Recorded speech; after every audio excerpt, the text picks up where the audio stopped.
This is Ayani. And this is Corinne.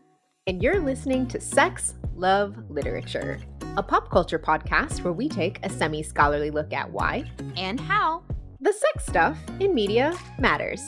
This episode is the second of our two-part discussion on the female gaze. Since we laid some groundwork and gave some context in part one, this time around, we dive right in. In thinking through the female gaze, we ask questions of whom we presume is looking and who is being looked at. We also think about how the gaze becomes more complicated in our modern media context, especially when we move beyond binary, heteronormative understandings of gender and sexuality.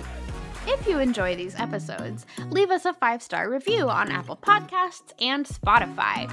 Plus, if you add a comment, it really helps other folks find SLL. As a note, this episode was recorded during the 2023 WGA and SAG-AFTRA strikes. Without the labor of the writers and actors currently on strike, along with their counterparts in other countries who also deserve fair wages and labor protections, none of the works we discuss here or in other episodes would exist. All right, let's go.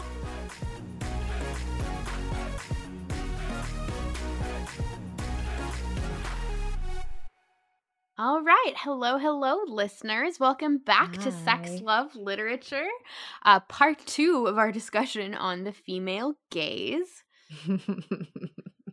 Yeah. Well done. Excellent introduction. This is why I don't do the intros. Ayani has more like banter, and I'm just like, yep, that's what we're doing. That.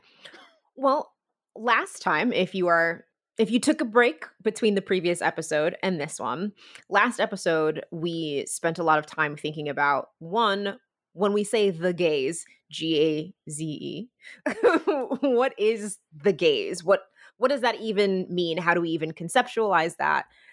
Second, we thought about the male gaze specifically, which is a term that I think most of you are probably familiar with, but we wanted to give some background context about where the term came from, its original contexts, and then think about how that broadened out into the wider world from there.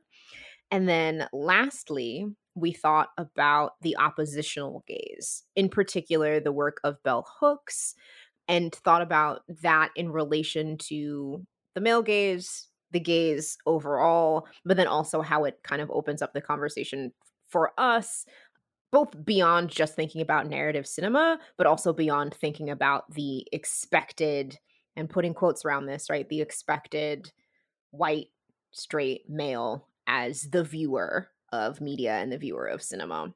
Yeah, so last episode, we basically set the stage for what we actually wanted to talk about, which is the female gaze. But before we get into that, we will do our favorite segment, only segment that is not the main conversation, and that is what's sparking joy. So since this is a part 2, we'll do a lightning round sparking joy, so specifically a song that we are currently listening to that is sparking joy for us. So Ayani, what song is currently at the top of your playlist? So New Jeans dropped a new EP, so the entirety of that EP, yes, but I'm really into ETA.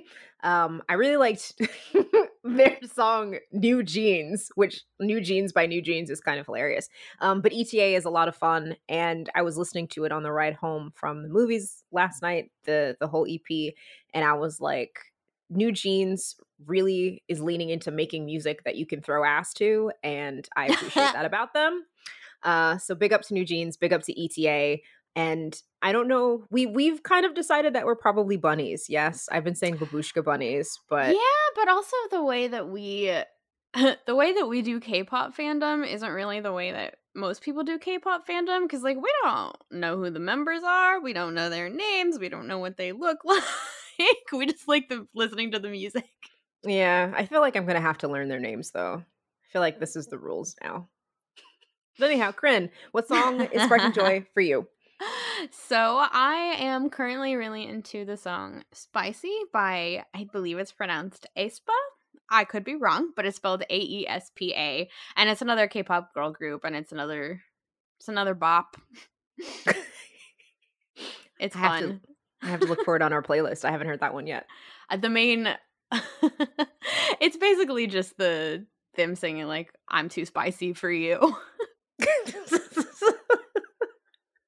Which is very funny. Well, all right then. It's funny. Maybe this is funny to no one but me, but because I'm terrible with spicy food, that's kind of what I imagine that like a lot of the diet out there is in the world is just too spicy for me. All right. Well, that was a lightning round of What's Sparking Joy. We did it. I think that's our shortest What's Sparking Joy ever. I'm proud of us. Good job, team. Hi, team. The two of us. Oh. Which is also really hard not to say to people who like know nothing about Korean culture. Like I want to send people fighting gifts all the time, and then I'm like, they don't know what this is. Not going to do it. Do you want to explain what it is for people who don't watch K-dramas? If people are listening to our podcast, they watch K-dramas. No, I'm kidding. So what it is it's kind of like a you can do it. You can do it. Good luck. You've got this. Keep going forward. Keep pushing. Fighting. If you're an anime person, ganbatte, similar connotation. But yeah. So getting back into the main groove of the discussion, something that really quickly I wanted to loop back around to was how the idea of the gaze has perhaps shifted based on kind of the introduction into our lives of new media, right? Hooks and Mulvey were both writing many, many years ago. I believe the Mulvey piece is from the 1970s. I want to say 1976, which, because my brain does not compute that it's actually not the year 2000 anymore, that's not 30 years ago. 1976. What am I, 36? That's like 50. No, I guess 46 years ago. Almost half a century ago. Almost half a century ago, yeah. And the Hooks piece might be from the 80s. I'm not exactly sure. But the reason why that matters is that, like, at that point, and neither of us are film scholars or film history scholars, but, like, who was the accessibility of technology and the expense really shaped who was making movies, who was making television, who was distributing it. The indie film scene was much, much less developed just because it was so expensive to make films. So a lot of most of what they're talking about is like mainstream Hollywood, which was really only a few production companies. Right. So we kind of wanted to broaden that out a little bit because things are just different now, right? Everyone has a movie camera in their pocket. Not everyone, but a lot of people have a movie camera in their pocket. The kinds of media that participate in kind of the conversations of the gaze have completely like changed, you know? Sorry, I was gonna also add that like with the proliferation of images and particularly social media, we are much more commonly putting pictures of ourselves up for other people to see. Yes, absolutely. So we are more comfortable and more commonly an object of the gaze. Right. Just from the format of like Instagram. Right. Or even think about something like TikTok, right? Where the goal for a lot of people, right, is to go viral and have many, many people looking at you and engaging in the pleasure of looking at you. Yeah, I thought about the selfie a lot in my keyword essay on the female gaze. Because one of the things that came up, and maybe we can kind of come back to this a little bit, that Mulvey mentioned, and then another scholar mentioned that we'll likely come back to, is that quote unquote men's bodies are not for gazing at. And I was like, these people have clearly never seen a thirst trap. Because I know there are many men who exhibit themselves on social media to be gazed upon, right? For the pleasure of the to be looked at-ness in a sense. So I think thinking about social media and just thinking about our modern context when we're talking about the gaze and the female gaze in particular, because that's what we're supposed to be talking about this episode, is very important.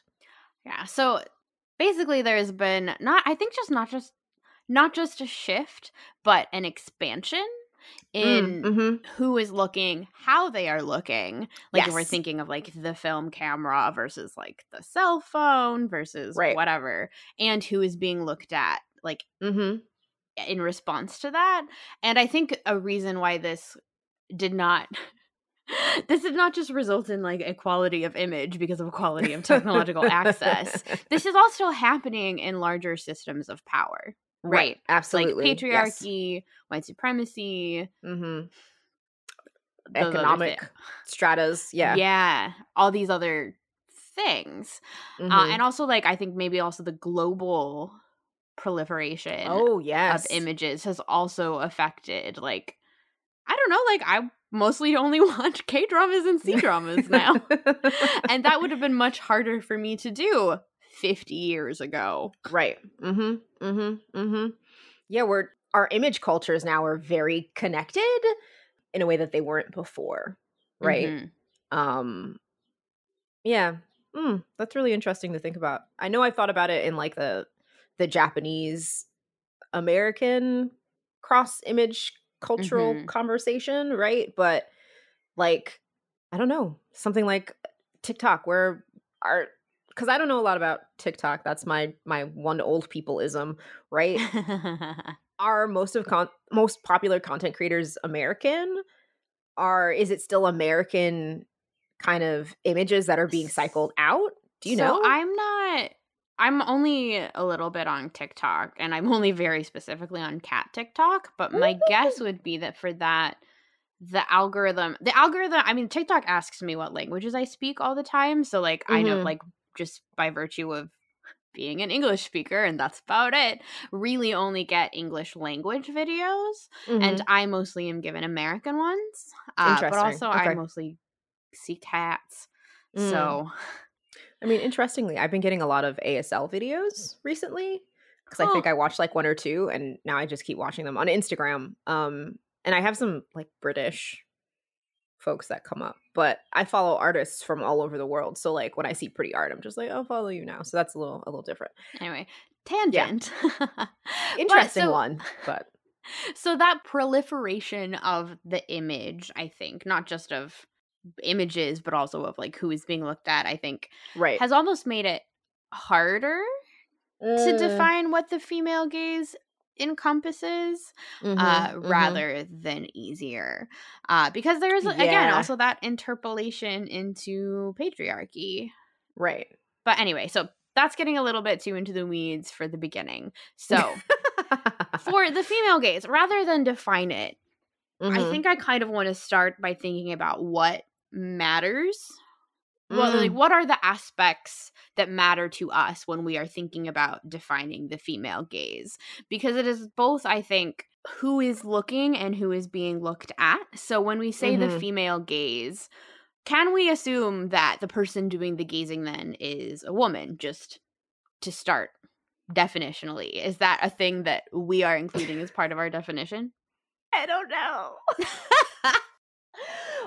And the reason I kind of make that begrudging sound effect is like people can use the male gaze and not be male, right? Because if we're Mhm. talking about processes of interpolation and how we're filtering the world that we're receiving, right? Like the creator doesn't have to be male to be enacting a quote unquote male gaze. So I'm Mhm. not confident that I feel the need to say the content creator or the filmmaker or whatever Well, needs to what be about like female. the assumed viewer then? Hmm. Also, I do want to add or note that when we're thinking about the female gaze, that already kind of falls apart because it is based on a gender binary, Yeah. which is also, a problem, Yeah. And I think that's also or why I'm grunting. a limiting framework, I should say. Yeah. I guess that's also why I'm grunting because I'm like, okay, we could perhaps say if we're thinking about the female gaze that could we split hairs a little bit and say that the majority of viewers are assumed to be women? So I maybe privileging an assumed viewer that is a woman rather than a man. Okay. Okay, if we're operating in like the binary context. I like privileging. Yeah. I like privileging there. Yeah. So fundamentally, then, a female gaze is and this is part of why we started with the male gaze and then the oppositional gaze, is the female gaze exists to counter this idea Right. of the male gaze. Right. It's functioning as an oppositional gaze of a very particular kind. Mm-hmm. So if we are privileging female viewers and what they desire or enjoy looking at, Mm-hmm. what are they looking at? What are we So, looking at, Ayani? Really quick, can I just say this is fun? Because we normally don't get to do this kind of like, I don't know, this is like, it feels almost like a deep brain massage, right?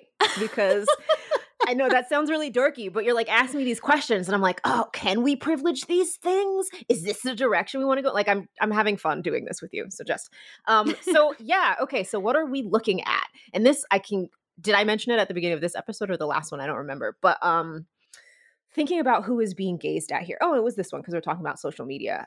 Mm-hmm. I do not want to assume a straight or privilege a straight female viewer, right? Well, and I think this is one of the ways that we specifically wish to complicate the female gaze. Yeah. Like that we as Dr. Cooper and Dr. Matthews, this is one of the reasons that we sometimes have a problem, or a problem is too strong a word, but one of the things that we want to keep in mind when we think about the female gaze, because it does often assume, even as we're trying to add privilege female viewers, the female viewers that we are then privileging are often assumed to be straight. Right. And I don't like that. We're thinking about if this is something that we're building, you and I, and kind of constructing and thinking about it. And part of the reason that I kind of want to fight that a little bit is, on one hand, I want to push back on this idea that men cannot bear the gaze, right? That men are not objects of desire. Using object here as a neutral phrase, not as in you're turning them into an object that you are then desiring, right? So what we're kind of pushing back against here, and what Ayani is pushing back against here, is an idea or objection, I think, to the idea of the female gaze, that like Mulvey, for example, would say, and maybe has said, that like a female gaze is impossible in the structures in which we currently exist. We don't think that's true. Another objection people have to the female gaze is that men are not objects of desire. Right. Or cannot be portrayed as objects of desire.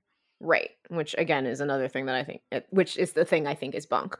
Well, yeah, so that is one of our interventions then. Right. Yes. And then kind of building on that, if we're thinking about opening up the space, or actually, no, let's do we want to sit with that for a second? The idea of men as objects of desire? Yes. Yeah, let's sit with that for a second. So, I think about this in a lot of contexts of our own media watching, right? We are often, when we're watching the same shows, texting each other about, say, male leads and how we react to them, how we react to second male leads, perhaps, how they're portraying different kinds of masculinity, who takes their shirt off in a sequence, how a shirtless scene is filmed for men, right? So I do, again, maybe this is because these articles are also a little older, right? But I think there's been a very specific catering to a particular kind of assumed female audience in some of the media that we watch, in how men's bodies are depicted, right? Well, I mean, like, an example that I think of here is that, like, the K-drama rom-com audience, I think, is often assumed to be female. Then the way that the male body is shown or is depicted or filmed, I think, is catering to that kind of assumed straight female audience. And a specific example I'm thinking of is like this sort of iconic sad shower scene. Oh, yeah. Of which there are many examples, but An in her private life has one. I think he has another one in See You in My 19th Life, where it's like he's like sad, but he's being sad in the shower so we can see the abs. Right. Which it's funny because there are also a lot of like women in the shower scenes, which feel like analogs in a sense to the sad man in the shower scenes. Are there? Not in K-dramas, just in general. Yeah, I don't know that I see that as much in Korean, and at least the K-dramas that I've been exposed to. Oh, yeah, well, I think going to anime as my touchstone, there are a lot of scenes of, like, women in the bathtub or women in the shower that might not Mm. in nature be sexual, but might be playing into the same kind of, like, looking at the body. Who do you think the assumed audience of those animes Oh, is? oftentimes I think it's young men, actually. But I'm thinking I just watched or just finished watching My Love Story with Yamada-kun at level, what is it, 999, something like that. And that is a presumed female audience, and thinking about how they make the male lead Yamada interesting and desirable, how they frame him on the scene, how they frame him looking back at the camera, how they frame him looking at the Mhm. main character, is very much in a sense to make him desirable to the assumed Mhm. straight female viewer, right? Mhm. So, yeah, I'm trying to think of their specific things. The sequence that I'm thinking of actually, not to give too many spoilers about the show, because if you're into anime and romance and stuff, I think you should watch it. But there's a sequence where the main character gets really, really sick, and he stays at her apartment overnight. And there's a shot of him sleeping with a book in his lap by the window blinds are open, but the sliding door itself is closed, and, like, the moonlight is just hitting his body in a very particular way, and it's a lot of focus on his gentle sleeping face, and it's all kind of captured in a way to make him desirable, if that makes Mhm. sense. And for him to be looked at, right? Both by to kind of echo some of what we were saying with the male gaze, we as the audience are looking through the female lead's eyes in that moment, and we're supposed to be aligning with her and how she's looking at this man in her apartment. Yeah, so I kind of there's maybe a distinction here if we're thinking about hmm, like the difference between being an object of desire, and maybe I'm drawing a kind of arbitrary distinction here, but Yeah, go being for an it. object and being desirable as like a more active thing. Could you speak on that a little bit? Because kind of what my Yeah. brain is saying is kind of like when the camera does a linger and when the camera does a focus and makes the person who's perhaps not doing a lot the focus, it becomes maybe it feels like an object of desire to me, but I want to hear more what you have to say. So what I'm pulling on here is from Leah Phillips' recent monograph, "Female Heroes in Young Adult Fantasy Fiction: Reframing Myths of Adolescent Girlhood." She was also on our Tamora Pierce episode Friend a of the while back. show. But she's rethinking the hero myth and like and reframing adolescent girlhood to Mhm. to just title drop again. But she Mhm. specifically uses like being hero with like being dash hero with the hyphen, making it an action, and Mhm. like Mhm. being female hero versus being male hero, and how those things shift, and how these Mhm. in YA fantasy fiction, when you have characters like Alana in the Song of the Lioness Quartet by Tamora Pierce. She also talks Mhm. about Dane in the Wild Magic Quartet, again by Pierce. And she talks about Cinder and some of the other female characters in the Lunar Chronicles by Marissa Meyer.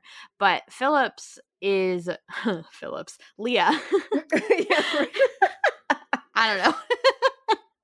So in academia, we often refer to scholars by their last name, but it's kind of weird when it's like our friend and I'm Yeah. talking about it instead of writing about it. But so Leah is specifically using being hero as an action rather than as Mhm. like a characteristic. Mm. I'm Interesting. oversimplifying a little bit here. But thinking here then, if the thing that we have a problem with in the objectification of being an object of desire is like the passiveness of it rather than like an action, is there a way in which being desirable, making being then an action, can then make it potentially empowering rather than objectifying? Sure.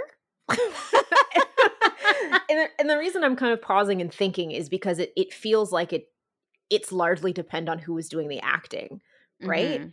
So using Yamada-kun as an example, because I really enjoyed that show. It was sweet and colorful and I liked it. But like he is not he does not exist to just be looked at, right? He is an active Mhm. participant in their relationship. He also has feelings for her, and we get to see her through his eyes as well. So there is this kind of sense of reciprocal relationship building.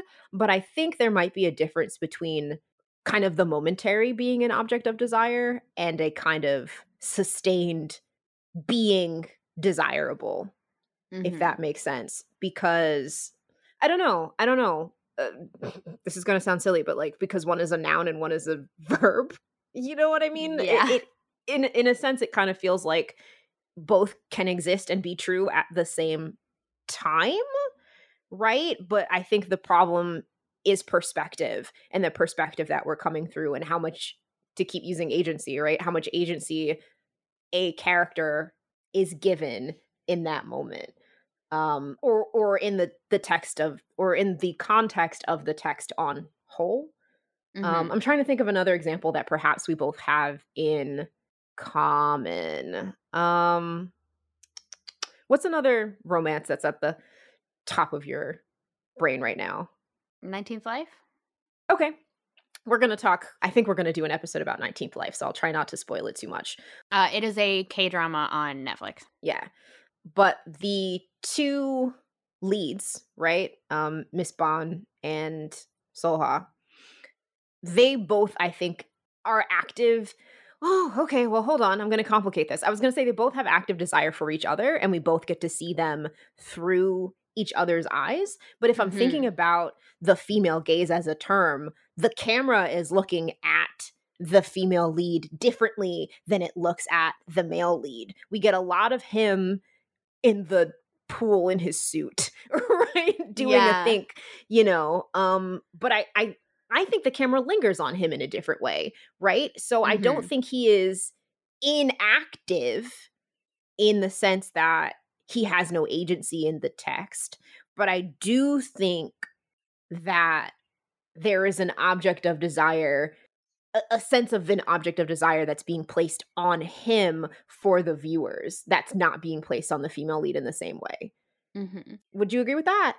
I would agree with that, and so zooming out a little bit from that then, Zhoosh. because we have to think about the way the camera looks when we're thinking Mhm, about the gaze, or specifically the mhm. female gaze, but It's I important. think something that maybe then is important to add, perhaps, like an interpretation, the way the text or the show is training you to interpret how the camera is looking Yes, mhm, cannot be divorced from the narrative. mhm, So mhm, like mhm. a problem I sometimes have with the way that people use female gaze is that we'll only talk about the narrative and be like, "Oh yeah, like it's hot that he like did the dishes." Like that may be I mean, hot. that is very hot, yes. That's not the female gaze specifically. I don't know, when I see Andrew do the dishes, I'm like, "Wow, that was great for me." I'm kidding. I'm not kidding, I love it when he does the dishes because I hate them so much. But I'm kidding in this context. No, you're absolutely right, though. But it's not just the narrative act of doing the dishes. If it was, Right. this is such a silly example, but No, like if go you for were it. to like film someone doing the dishes, then maybe we could get into like the female gaze. Like, do you like film from behind with like, a little bit of that ass, or like that Yes, was a ridiculous sentence to if say. I was filming it, yes. That's what would happen. But I think you would have to have images of the doing of the dishes that included the person, or the man in this scenario doing the Right. dish. Well, I mean, maybe as in a slightly less silly example, like in 19th Life, like we have the male lead and the female lead at various points cooking for each other. And the way Mhm. that like the camera shows like the preparation of food, and it's not just the food preparation, although that is like a whole potentially separate conversation, particularly in the context of like Korean culture. But it is how like you see An Bo-hyun, the actor playing the male lead, Mhm. preparing the food. Yeah. And just to throw this caveat out there, and I think this is the context whenever we talk about media that is not created in America, but we are only looking at these things from Mm. our context as Americans, right? We're not Korean. We're not in Korea. We don't have the Mhm. same, to keep coming back to this, we don't have the same background information, We right? don't have the same cultural expectations, and we Right. haven't been trained culture in the same cultural context how to view and interpret that media. Right, exactly. But I do think based on having viewed K-dramas, having viewed other romance media, there is kind of a there are communal overlaps Mhm. in the kind of conversational tools. Especially as it becomes more globalized. Yeah. Yeah. So continue. I'm sorry. I just kind of wanted to make that point. So then maybe circling back and recapping a little bit, that is Mhm. both the way we are looking and the image presented matters, but it also the narrative matters in how much agency a Mhm. character has or is given. Yeah. Okay. I like that. We can So include that in our definition. being desirable versus being an object of desire. Right. Can you be both and how does that all come together? Mhm. So, I don't think this is jumping the gun to kind of switch gears just a little bit here, but another thing that we've been thinking about in terms of the female gaze and some of the ways we've seen it used is kind of the assumption of straightness, Mhm. but also the kind of conversation about how women gaze at non cis men, if that So makes it's sense. this larger, maybe starting with something a little bit more specific, and maybe we can pull this Okay, yeah, go example ahead. from your keyword essay. There are Yeah. some assumptions about what women find desirable, Yes. how women desire, and I Mhm. think it is Mhm. often, at least historically, there's a way in which we assume that women can't find bodies attractive or like can't Yeah. desire bodies. Or that it's somehow dirty or bad for women to desire Yeah, it's bodies. like, oh, like I like him for his personality. It's like, nah, it's also the abs. Yeah. I just love that that's what you went for. You're like ass and abs today. I support it. I support it.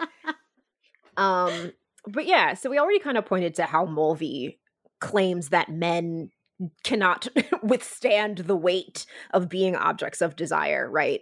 Of being desirable. There's another piece that I looked to in the keyword by Tamison Wilton called Sexual Disorientation, Gender, Sex, Desire, and Self Fashioning, in which they are quoted as saying, men are not eye candy, which to me is wrong. LOL. Lol.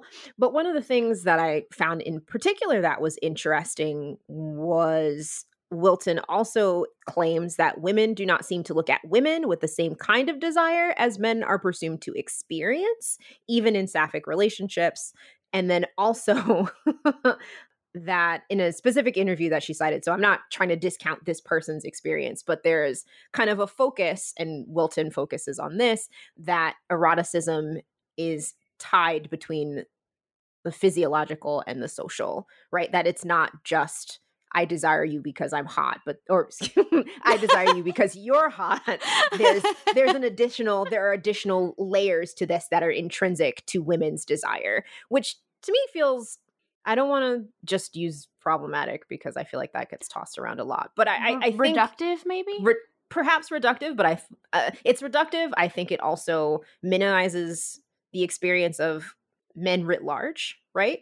Mhm. To say that men desire one way and women desire another Oh, way, that yeah, doesn't it's feel a right. problem both for women and for men. Right. And as we said before, fits into this gender binary that does not think kind of beyond that in a sense.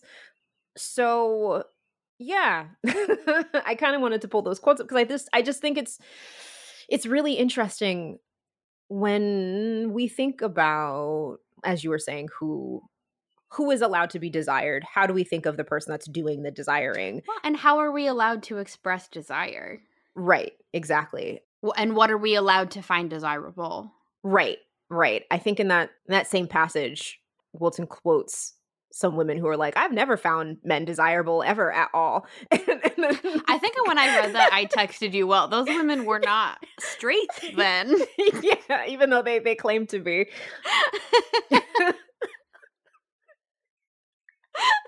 Like if you really never at all, like maybe there's Never. some basic assumptions about yourself Yeah, that maybe you you need to should think about.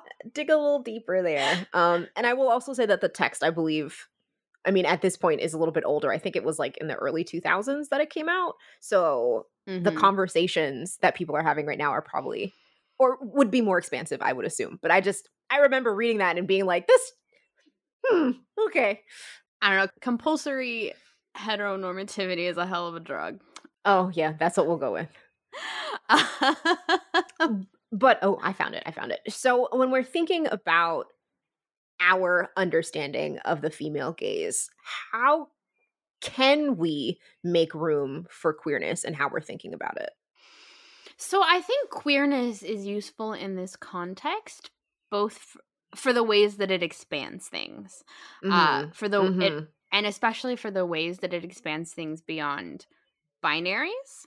So Mhm. thinking, for Mhm. example, about the female gaze and this presumed woman Yeah. audience, that I think can then expand if we also include bisexual and pansexual women Mhm. Mhm. as part Mhm. of that, like, presumed audience, Yeah.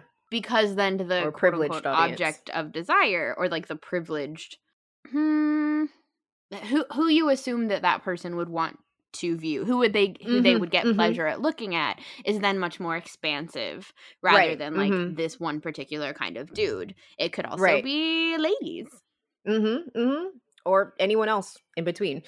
I'm Mhm. trying to think of an example of that from something that we have watched recently. Hmm. I should have taken more notes in the outline of like text that we're reading. But yeah, no, I think you're absolutely right. And one of the things that this makes me think about, right, is when people critique how the male gaze looks at the female body, right? What then would be the counter of how a queer gaze would look at the female body, or a sapphic gaze, I should say, how a sapphic gaze would look at the female body. I know. So, did you ever get a chance to watch A League of Their Own? I did not. Okay. That's unfortunate. You can still talk. I know about it. You can still talk about it. Yeah. So just really quickly, A League of Their Own was a reinterpretation of the film from many years ago, in which followed the creation of a women's baseball league, right? Mhm. And the majority of the main characters were queer, Mhm. sapphic women. And I'm trying to, because it's been a minute since I've watched it, but I'm trying to think about how the camera was moving, because there were sex scenes, right? There were women desiring other women. There were also women desiring other queer people, experimenting with their gender identity, all that kind of stuff. And I'm trying to think about how the camera moved along those bodies. That was perhaps be, well, if I can't recall it right now, I think it's important to kind of perhaps think about how the camera moves across bodies like that Mhm. differently, but is still kind of capturing desire. Like, I wonder who the presumed viewer is for Yeah, A League so of Their Own. I think that's maybe also a way that queerness complicates the idea of the gaze and is particularly useful in thinking about like the oppositional gaze, Mhm, mhm. perhaps.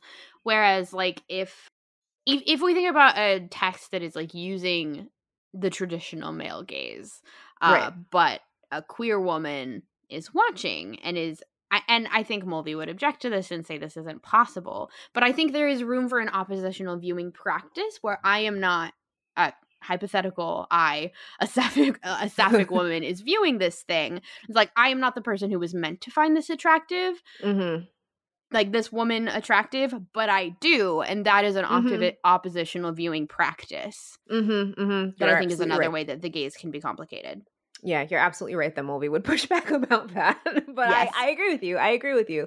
And that's why I think some of these terms are messy and permeable.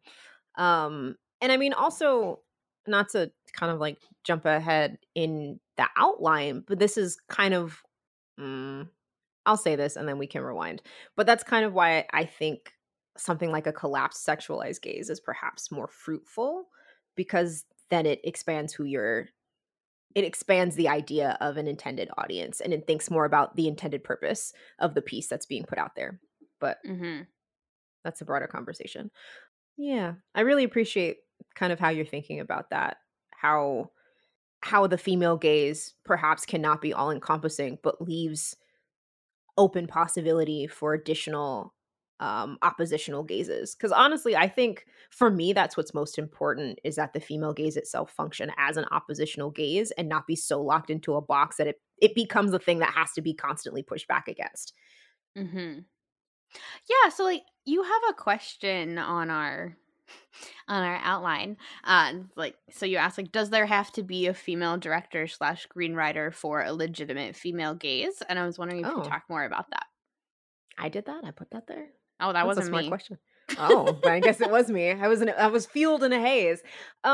Yeah. So there was an article that I read a while ago. I'll find the title and then I'll put it in the show notes for everyone. But it was kind of talking about how saying that having a female director, having a female screenwriter is not enough to say that something is using the female gaze, right? Mm-hmm. And I think that's true. Yeah. But then I guess I'm kind of thinking of it on the flip side of that is that like does someone who identifies as female have to be the team on the team that operates the camera, and I'm including screenwriters, I'm including producers, directors, whatever, in order for a Editors, text, cameramen. right, exactly, in order for a text to embody or to lean into the female gaze, because and I'm gonna assume that most most productions are not single gender productions, right? Yeah. Especially not at this point. Well, and especially I do think part of the reason this question is complicated is because it takes so many people to Sure, produce a film or a TV show that a sure. question like this is nearly impossible to answer.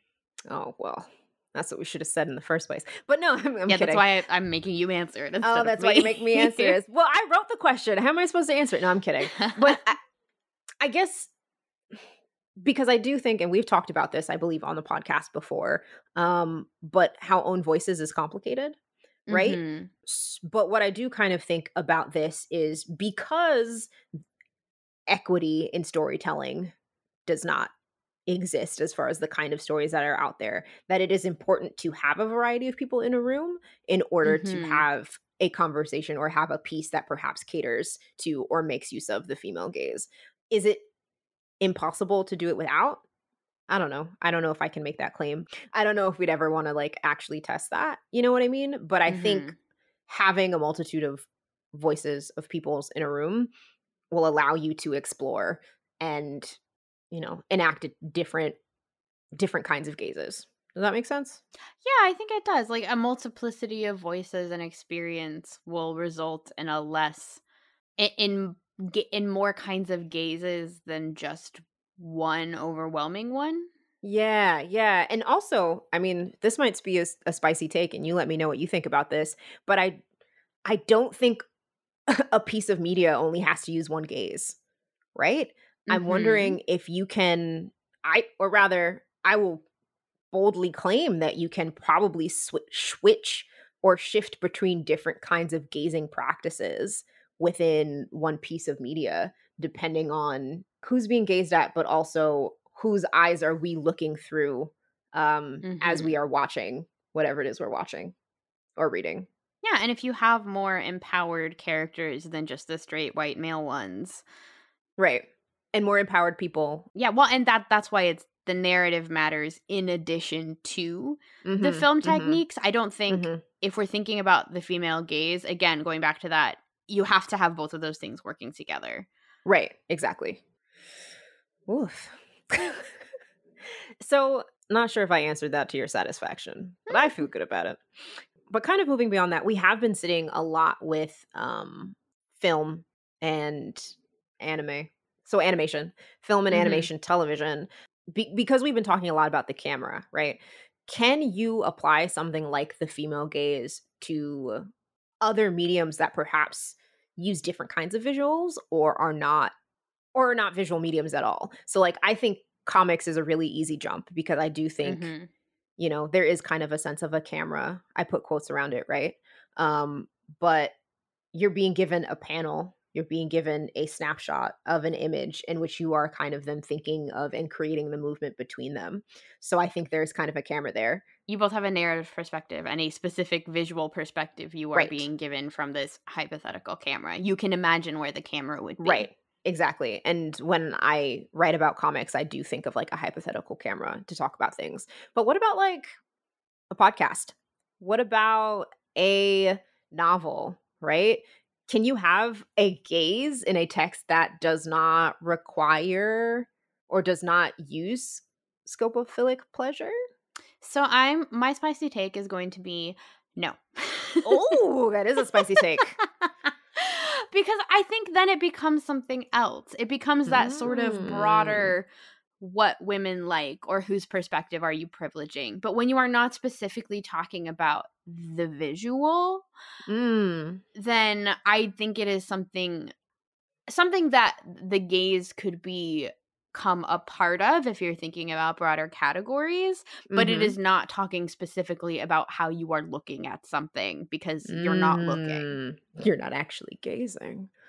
Interesting. Because I guess the thing that jumps to mind for me is like sound and ASMR Hmm. and how there might be like implied audiences to different kinds of like so Well, you're right, right? There's not necessarily a gazing if it's not on like YouTube or whatever, if it's just sound. But I wonder if there's still this kind of like how because it's playing into an implied audience, but there's still this sense of production, right? Like how the soundscape is created to cater to something specific.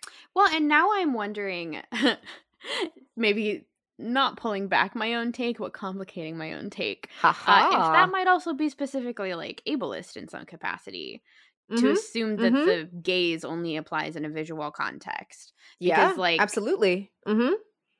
because like the way you would describe images for a visually impaired viewer, I Mhm. think would have to incorporate some aspect of the gaze to give that viewer, listener, the context. Like that would be necessary and part of that description.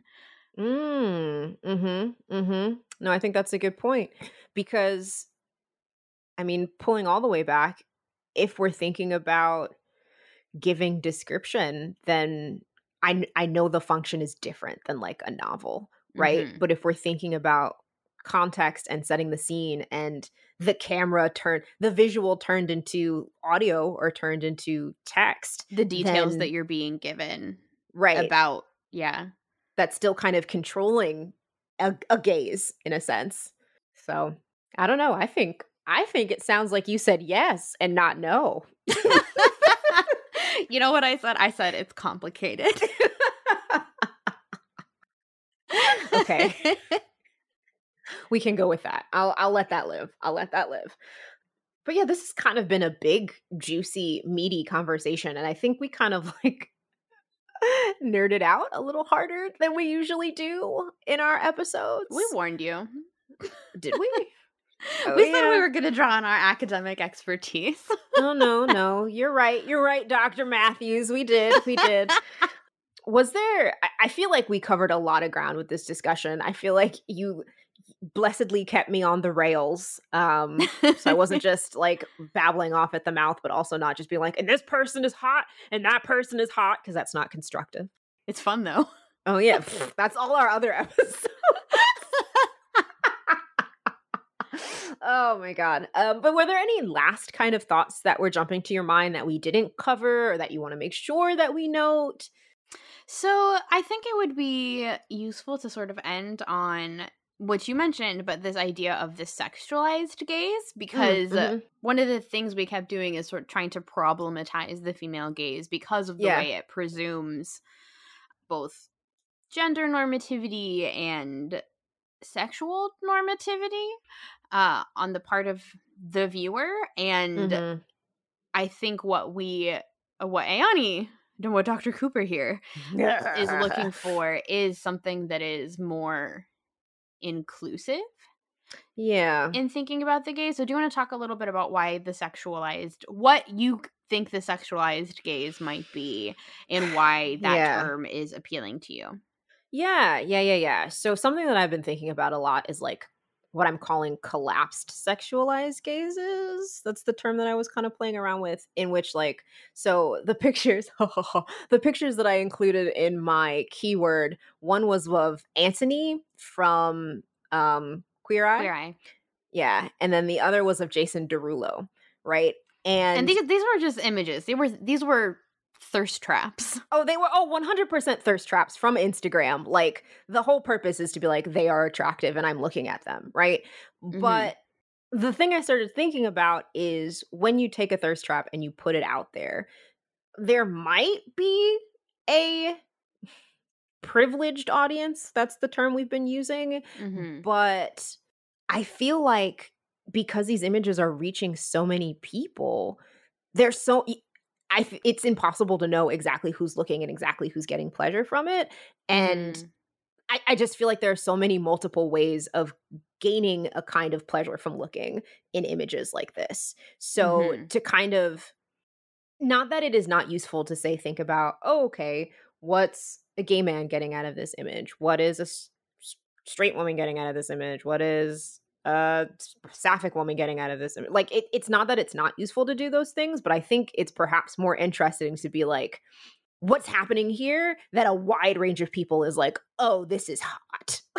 Oh, Mm-hmm. this is something that I'm finding pleasure in. That's something personally for me that I think is more interesting, because it's kind of like looking for interesting overlaps and looking for interesting points of connection.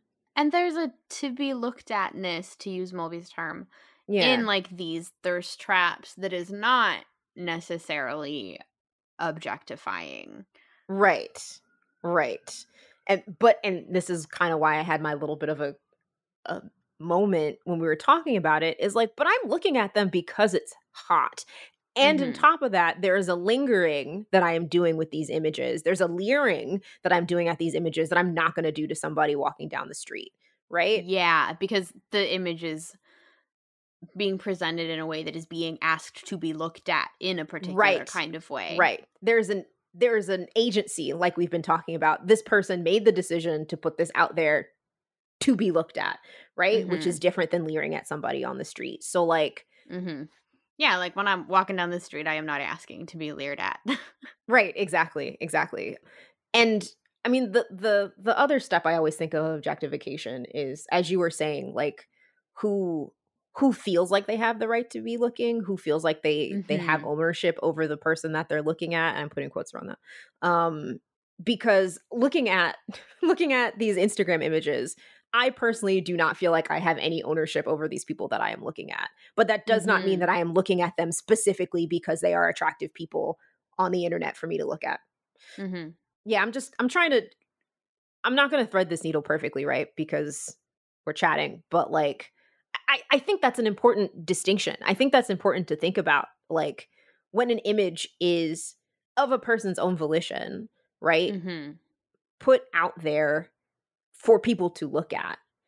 And Mhm. then there is the reciprocal looking that is happening, you know.